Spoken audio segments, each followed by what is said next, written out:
This is not an ordinary portrait. It's called The Fortunate Slave, and it was painted in 1734 by the English painter William Hall.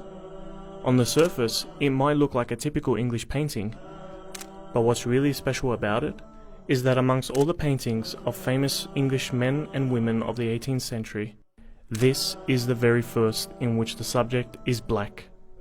And once you know the story of its subject, Ayuba Suleiman Diallo, you'll see what makes this painting extraordinary. Born and raised in eastern Senegal to a prominent Muslim family, Diallo was known for his great intelligence and memory from a young age. By the time he was 15, he had memorized the entire Quran and familiarized himself with the Maliki school of Islamic law.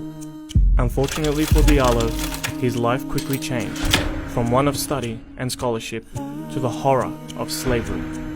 Senegal was a major victim of the transatlantic slave trade, and by the age of 30, he was captured, enslaved, and shipped to the United States. Despite the cruelty and abuse he faced, Diallo remained devoted to his Islamic rituals, going into nearby woods to pray 5 times a day. After a child humiliated him and threw dirt in his face during prayer, Diallo decided to flee the plantation only to be recaptured and imprisoned. Diallo decided to write a letter from prison to his father in Africa. This letter was intercepted by James Edward Oglethorpe, the director of the Royal African Company and the founder of the American colony of Georgia. Upon reading it, Oglethorpe wrote that he was touched by Diallo's words and arranged that Diallo was to be freed and sent over to England. When Diallo arrived in 1733, he was greeted as a free man amongst the people of England. He made friends in the circles of the elite and would often debate with Christian priests and bishops.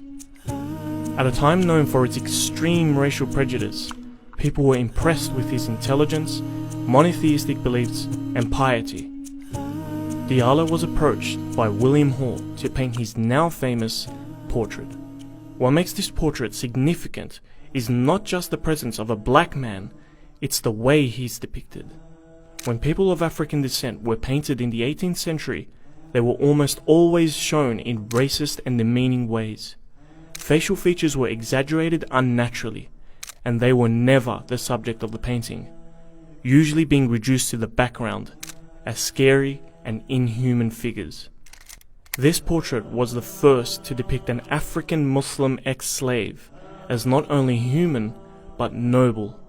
His posture and frontal direction were chosen to make him more likable, and his expression is pleasant, rather than evil or disturbed.